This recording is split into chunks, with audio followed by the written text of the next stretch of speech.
Oke, ketemu lagi sama gue. Nama gue Dani. Gue dari Seribu Roti. Jadi kali ini dan hari ini pertama kali gue mulai transaksi.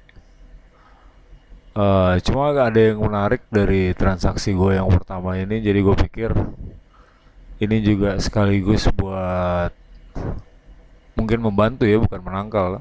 Karena resiko tetap di masing-masing pihak. Membantu buat lo yang nggak pernah transaksi di bursa menjadi lebih terbuka pikirannya sama kayak gue. Tadinya gue pikir kan lu punya duit, lu beli, udah selesai gitu. Ternyata nggak seperti itu. Bahkan menurut gue sebenarnya ada sedikit yang perlu dilurusin di sini adalah fairness. Fairness di sini karena untuk transaksi di bursa kan apa namanya uh, ada perusahaan-perusahaan di belakang ini yang mengontrol. Contohnya BI, Bursa Efek Indonesia kalau di Indonesia ya, dan peraturan lainnya yang disebut namanya ada ARB, auto reject bawah, dan auto reject atas ARA. Nah ini juga gue baru mulai sedikit paham. Jadi hari ini gue mulai transaksi, gue beli beberapa uh, emiten, dan lu bisa lihat di sini ini ada yang withdraw, ada yang reject ya. Sebentar nanti gua kasih tahu dulu. Withdraw ini artinya uh, udah gua klik untuk transaksi lalu gua tarik kembali. Artinya waktu lu beli lu nggak usah khawatir bahwa dia otomatis langsung langsung dibayar gitu. Nggak juga, ternyata posisi ini sama seperti lu buka toko ya. Kalau biasa dagang, lu jual beli dan apa namanya eh ada penjual dan ada pembelinya. Tadi gue pikir kan begitu diklik dia langsung otomat ngambil lotnya, gue bayar selesai gitu. Ternyata nggak juga. Dan di sini ada fitur, artinya harga yang bisa ditawarin dan harga yang bisa di harga kalau lu jual, harga yang bisa dijual dan harga yang bisa dibeli. Jadi lu bisa nggak serta merta misalnya harganya Rp10 terus lu mesti beli Rp10, ternyata nggak juga. Lu bisa beli di harga Rp5, bisa beli harga atau lu nawar di harga Rp2 bisa juga. Dan meskipun ada ininya juga ya, ada apa namanya, ada kondisinya juga bahwa begitu lu menawar harga terlalu jauh, dia akan di reject di sini. Nah, lu bisa lihat sebentar, gua kasih unjuk. Oke, gue lanjut. Jadi gue nawar, terus di reject sama sistem. Di sini ada tulisannya trade rule, artinya lu nggak bisa beli itu di harga yang sudah ditentukan. Jadi ini ada sistem yang mengontrol harga. Misalnya Rp10, dia kontrol misalnya harga terendahnya hari itu misalnya. Oh, ini berlaku untuk semua jenis saham, gue rasa. Cuma gue belum tahu porsinya berapa persen. Misalnya ditentukan bahwa harga terendah yang bisa lo tawar 50%. Jadi kalau misalnya sahamnya Rp10 dan dia tentuin misalnya harga terendahnya itu 50%, berarti lo hanya bisa menawar Rp5. Dan ini menurut gue lebih fair sih. Jadi kalau ditanya misalnya ada yang goreng dan misalnya ada perusahaan yang beli perusahaan lain diakuisisi, sebagian dengan cash, sebagian dengan stok, menurut gue itu wajar ya. Bahkan gue kasih contoh yang di luar, misalnya kayak WhatsApp. WhatsApp aja dibeli tidak semuanya dengan cash, ada sebagian dengan saham, lalu ada namanya vested stock, artinya si pendiri harus ada di perusahaan tersebut dalam beberapa waktu yang ditentukan kedua belah pihak. Jadi di sini lu bisa lihat ada statusnya namanya reject. Di sini ada trade rule-nya. Apa hubungannya sama yang tadi? Jadi begitu perusahaan itu dibeli dan sebagian dikasih dalam bentuk saham, itu nggak serta merta mereka bisa jual atau menaikkan dan menurunkan harga sahamnya. Karena balik lagi, waktu di IPO, ya waktu di IPO kalau kita bicara barang ya, waktu dia listing itu ada jumlah saham minimal yang harus dilepas ke publik. Nah, jumlah saham minimal ini itu menentukan berapa banyak yang ada di pasar. Nah, setelah berapa banyak yang ada di pasar, nanti kan dibagi satu lot itu 100 lembar. Nah, apakah si pemilik ini juga mau melepasnya? Jadi meskipun lo mau beli, belum tentu dia mau jual. Jadi eh, apa namanya, perlindungan pertama ada yang namanya trade rule.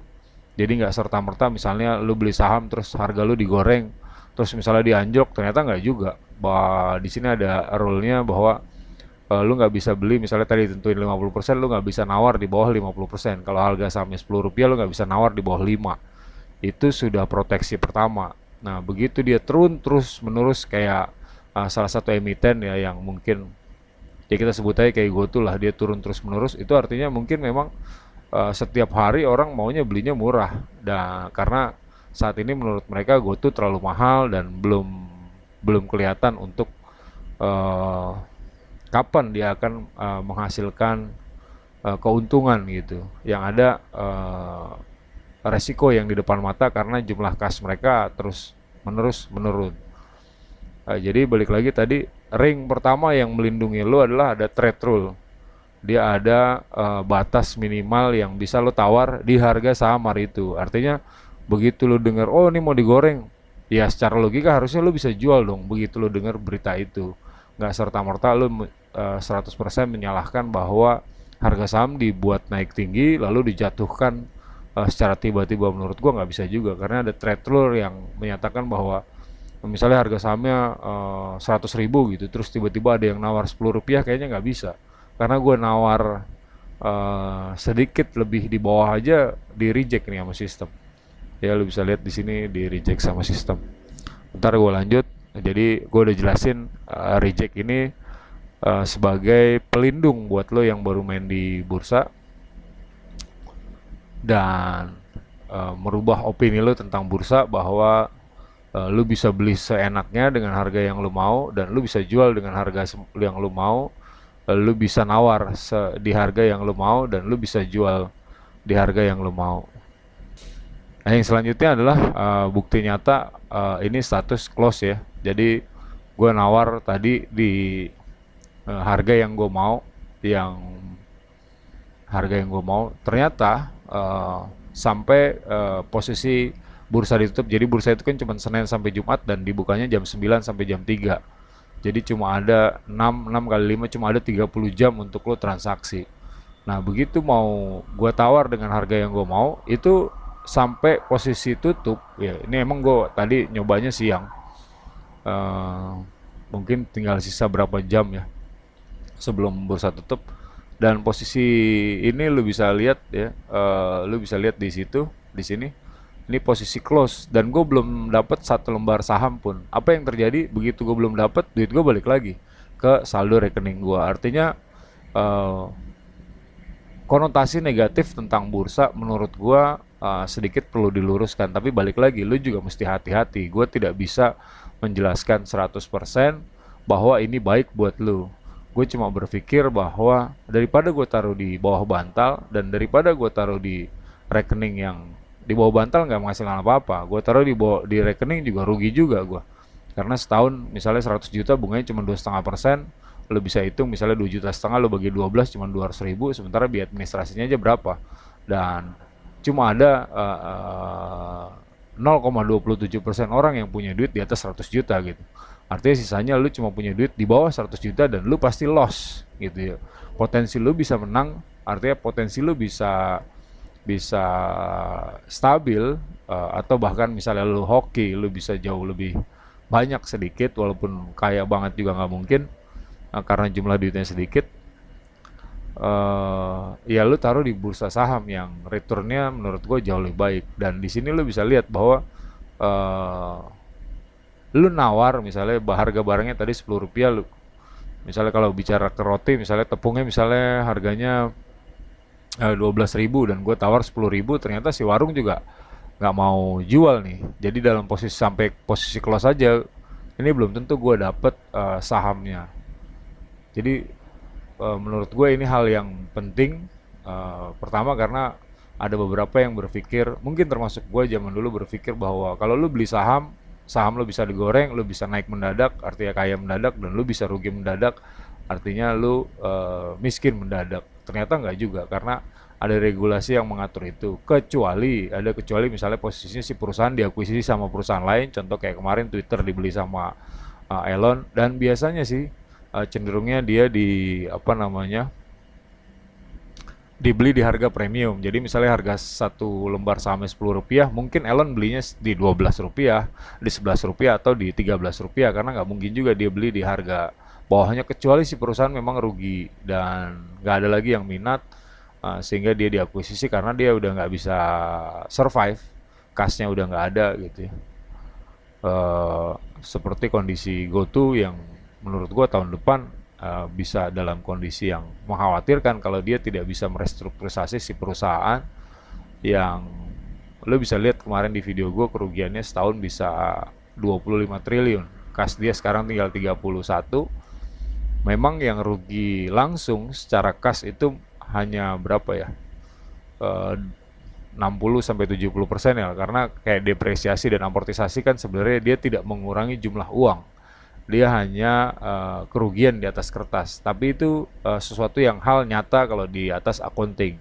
Cuma yang mengurangi real itu eh, beban gaji kemarin kan, terus biaya iklan itu jelas mengurangi kasnya mereka, terus biaya untuk pembuatan produk itu jelas mengurangi, karena itu jelas-jelas mengurangi atau harus mengeluarkan kas atau harus mengeluarkan uang dari rekening mereka untuk membayar hal tersebut.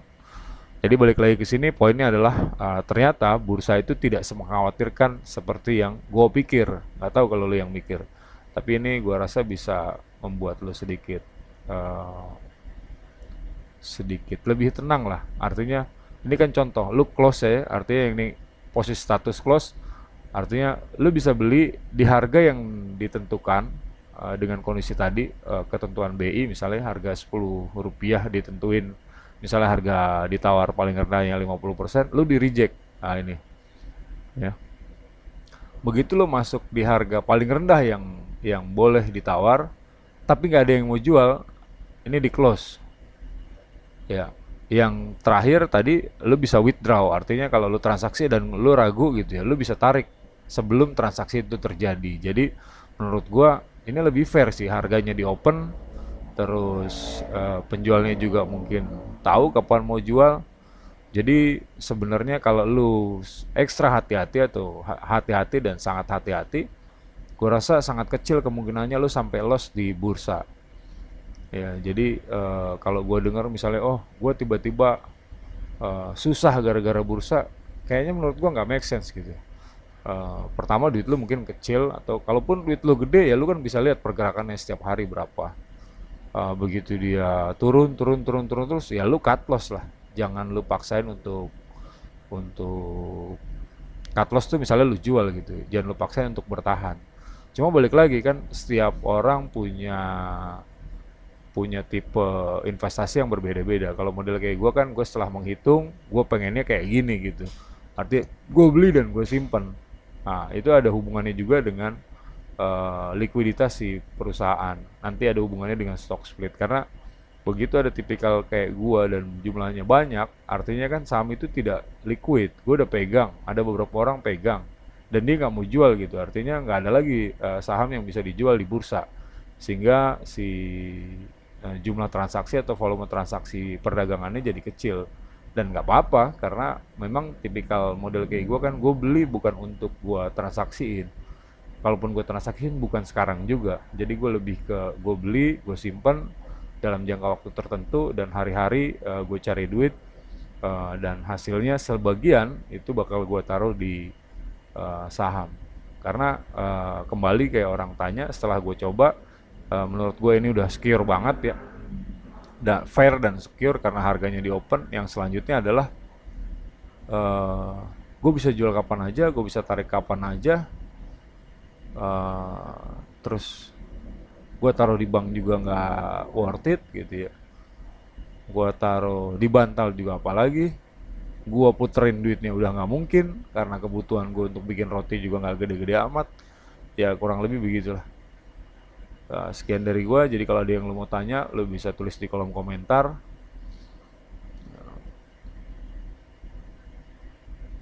Dan sekali lagi, ini bukan saran investasi, karena gua tidak punya sertifikasi di bursa kayak WMI, ada WPPE. WMI itu wali manajer investasi, wakil manajer investasi, ada WPPE ya, wakil perdagangan efek gitu ya. Dan sertifikat lainnya gue cuma base-nya base pengalaman gue di usaha. Gue ngerti gimana gedein usaha, gue ngerti financial report, gue ngerti laporan keuangan, gue ngerti kenapa begini kenapa begitu ya. Gue otodidak jadi base-nya, bukan yang sertifikasi. Jadi gue nggak bilang ini sebagai saran investasi. Oke, sekian dari gue. Nama gue Dani. Lu bisa pesan roti di link di bawah ya, lu bisa lihat di deskripsi, atau lu bisa juga ke nomor sementara ini 0818 1885 6927 ya. Kapasitas produksi bisa gue naikin tergantung berapa besar kebutuhannya. Dan terima kasih udah nonton video ini. Salam dari gue. Assalamualaikum warahmatullahi wabarakatuh. Jangan terlalu khawatir investasi kalau lo belum nyoba gitu. Dan kalau lo pengen nyoba ya kecil-kecil aja, sehingga resiko itu juga kecil. Minimal lo tau lah apa yang lo khawatirin bener nggak sih gitu. Sekian dari gua, sampai jumpa di video gua selanjutnya.